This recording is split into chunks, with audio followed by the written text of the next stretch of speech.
আসসালামু আলাইকুম প্রিয় দর্শক, আজকে আমি এই ভিডিওতে দেখিয়ে দিয়ে যাচ্ছি কীভাবে ডক্স টোকেন আপনারা কালেক্ট করবেন এক্সচেঞ্জারের মাধ্যমে। এর জন্য আমার ডিপোজিট এক্সচেঞ্জারে ক্লিক করতে হবে। ডিপোজিট এক্সচেঞ্জারে ক্লিক করার পরে আমাদের এখানে এক্সচেঞ্জারে ক্লিক দিতে হবে। তারপর কন্টিনিউ ক্লিক দেওয়ার পরে এখানে গেট আইও অপশনে ক্লিক করে সেন্ড হেয়ারে ক্লিক করতে হবে। এরপর ইয়েস ক্লিক করে এখানে গেট আইও ইউআইডি এটা এখান থেকে আমরা কালেক্ট করব। এখান থেকে জাস্ট কপি করে এখানে গিয়ে আমরা কপি করে সেখানে গিয়ে পেস্ট করব।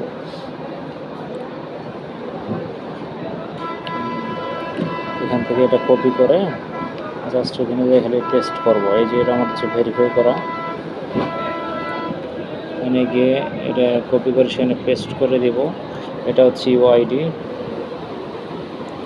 এখানে পেস্ট করার পরে এখানে ডক্স ডিপোজিটে অ্যাড্রেস এখানে দিতে হবে। এই জন্য আমাকে নিচে ক্লিক দিতে হবে। দেওয়ার পরে এখানে ডিপোজিটে ক্লিক করতে হবে। ডিপোজিটে ক্লিক করার পরে এখানে এক্সচেঞ্জেস ক্লিক করার পর এখানে ডক্স লিখতে হবে। যেহেতু আমার আগে থেকে করা আছে তাই আমি লিখলাম না, এখান থেকে ক্লিক দিলাম। দেওয়ার পরে এখানে এই অ্যাড্রেসটা কপি করতে হবে। কপি করে এখানে জাস্ট পেস্ট করতে হবে। পেস্ট করার পরে পেস্ট করে দেব। এখানে মেমো, এই মেমোটা এখন আমাদের কপি করে এখানে পেস্ট করতে হবে। এর জন্য আমাকে আবার গেট আইও অ্যাপসে গেলাম, এখানে কপি করলাম।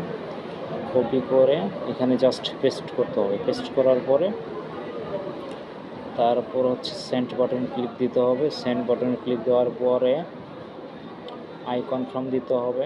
দেওয়ার পরে ডান।